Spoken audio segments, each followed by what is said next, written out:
Hello dear students, today I am back with the second session of the chapter Coal and Petroleum. In the last video, we have learnt about natural resources, the types of natural resources, then fossil fuels and coal in detail. Today in this video, we are going to learn about petroleum and natural gas. So let's start with petroleum. The word petroleum is actually derived from two words, petra and oleum. Petra means rock and oleum means oil. So the word petroleum means oil that we get from rocks. Petroleum, which is otherwise known as crude oil, is a dark colored oily liquid with an unpleasant smell, and it is naturally occurring liquid fossil fuel found under the earth's surface between the rocks. You know what fossil fuels are, right? They are exhaustible natural resources formed from the dead remains of plants or animals. So petroleum is also a fossil fuel like that of coal, but it is a liquid fossil fuel. It's formed from the decomposition of the remains of ancient marine organisms or sea creatures over millions of years. Let's see the story of petroleum. For that, we have to go back millions of years ago. There were marine organisms like plants, animals, bacteria, algae, etc. which lived in the sea.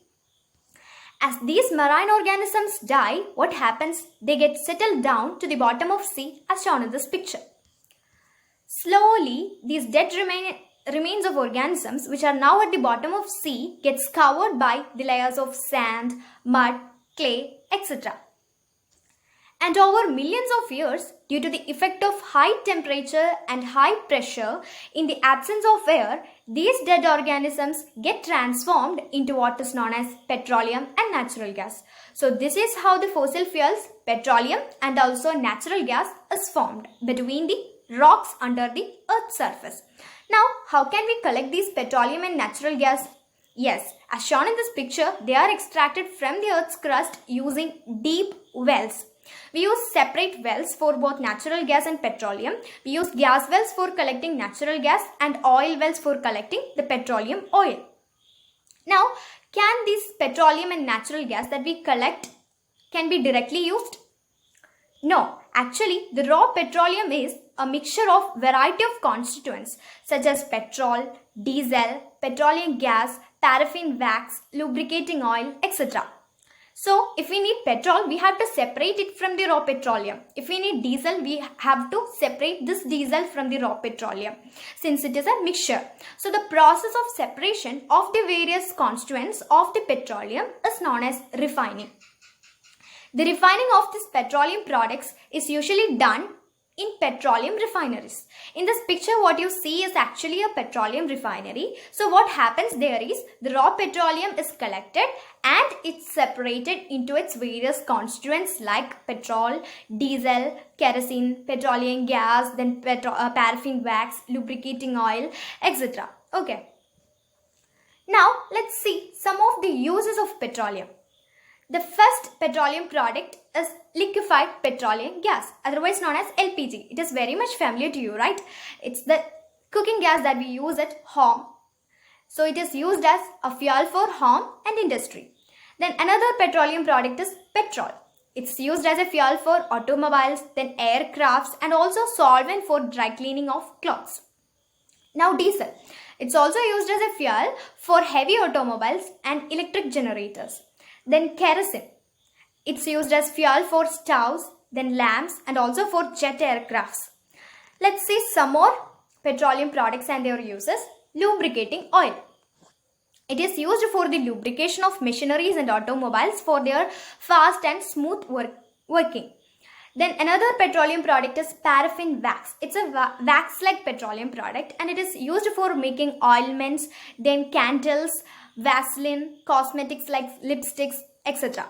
Then another petroleum product is bitumen. It's used for making paints, then road surfacing, waterproofing, etc. Now, let's move on to next fossil fuel, that is natural gas. We have seen how it is collected in the previous slides. Naturally occurring gaseous fuel it is. It's also known as fossil gas. So since the natural gas is a fossil fuel, it's known as fossil gas. And it is extracted from the earth's crust along with the petroleum through gas well that we have already seen. Now it is easily transported through pipes. So it is usually transported to various centers using pipes. And this natural gas, which is stored under high pressure, is known as compressed natural gas. That is, its volume is compressed by applying high pressure. So if it is collected and then applied high pressure, then it is known as compressed natural gas. Now let's see some of the uses of natural gas. CNG, that is compressed natural gas. It is used for power generation and also used as a fuel for automobiles. You might have seen auto rickshaws with this green color, right? They are actually working on CNGs. So you can see these CNG cylinders in such kind of autos. It is a less polluting fuel, that is its benefit. It is less polluting than that of petrol, diesel, etc. And it is supplied to houses and factories through pipes and can be directly used for burning. Like that of petroleum, this natural gas does not need any kind of refining process. It can be directly used as it is collected, and it is supplied to houses and factories using pipes. Okay. And it is also used as a starting material for manufacturing various chemicals and fertilizers. Okay. So these are the uses of natural gas. Now here in this picture, what you can see is the major oil refineries in India. The red dots indicates the major oil refinery centers of India. Okay, so at least try to by heart some of the oil refineries. Now let's look at another topic, fossil fuel depletion. What does it mean? You know that fossil fuels are exhaustible natural resources. So as we use it or as our consumption, it is getting finished off. So such kind of phenomena, that is, as our use increase, the fossil fuel is getting destroyed. That is what is known as fossil fuel depletion.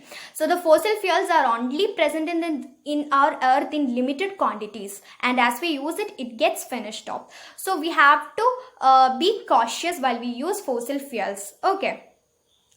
There are some tips put forward by Petroleum Conservation and Research Association of India to conserve the petrol and diesel. They are the main fossil fuels that we use, right?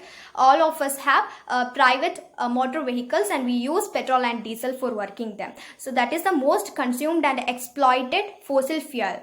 So there are some tips to conserve these. First point is to drive at constant and moderate speed. And the second point is to switch off engines at traffic lights and also switch off the engines while you wait for somebody. Okay.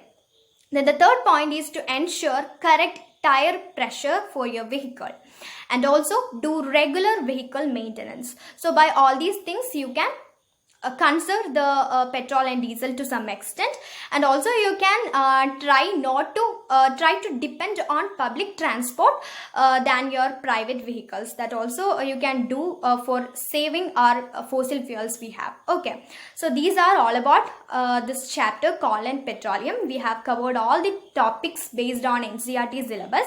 Hope you have understood all our concepts. If you have any doubts, please comment. I will be answering each of your doubts. Thank you.